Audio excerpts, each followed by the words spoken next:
One of the apps that you'll probably use the most on your iPad is the camera app.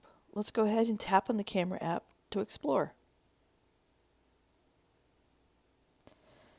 In the camera app, you can see that we have a series of controls over here along the right side.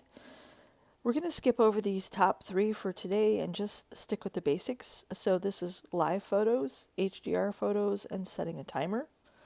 The next control down is to switch from your front-facing camera to your rear-facing camera. So we're using the rear-facing camera right now to take a photo of something that's behind my iPad. Next, we have this white button. That is the shutter button. So we'll tap that when we're ready to take a photo.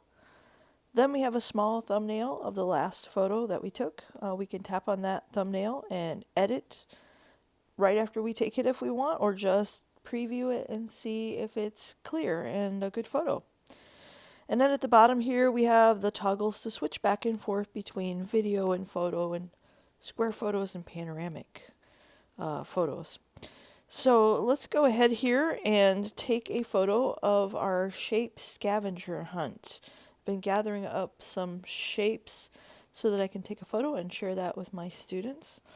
If we want to focus in on something in our photo, we can tap on that item and this little yellow box will appear. So right now I'm tapping over on the Google phone battery charger. And there's a small yellow box that's appearing and the camera is refocusing on that item. So once I feel like the photo is focused, I can go ahead and take the photo, or I can continue to hold my finger down on that item until I see that small auto exposure, auto focus lock button pop up here at the top.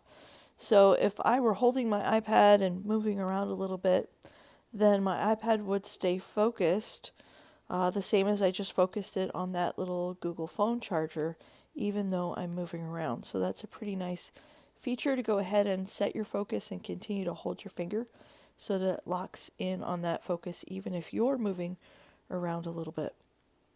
All right, let's tap the white shutter button here. And we can see now our little thumbnail below the shutter button. If we tap on that, there's our photo. It looks pretty crisp and clear and well focused.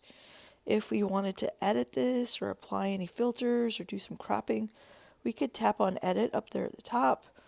If we weren't happy with the photo, we could tap the trash can to delete it. We could tap the share icon to email this or airdrop it off to someone else or another device. But at this point, I'm going to tap on that left-facing arrow or chevron up there in the top left corner to get back to my camera app.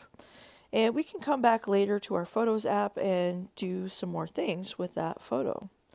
All right, now if I wanted to switch over to video, I could slide the little toggle at the bottom or just tap where it says photo to video. And you can see now for video, there's a different resolution. So the screen isn't as wide here for the video as it was for my photo. So I might need to reposition my objects if I wanted to have all of them in my video. My white shutter button has also switched to a red button to start my video, and I can see at the top the amount of elapsed time. When I'm finished with my video, I can tap that red button again to end my video. And you'll also notice those top three controls that we weren't going to look at today are not present during a video, so those are just for photos. We can still switch from our rear-facing camera to our front-facing camera if we want to, though, with that little control that's right above the shutter button. All right. If we wanted to switch back to photos, we could slide or tap on that little toggle to get back to a photo. We could slide or tap again to go to a square photo. And again, you can see that the size is changing there.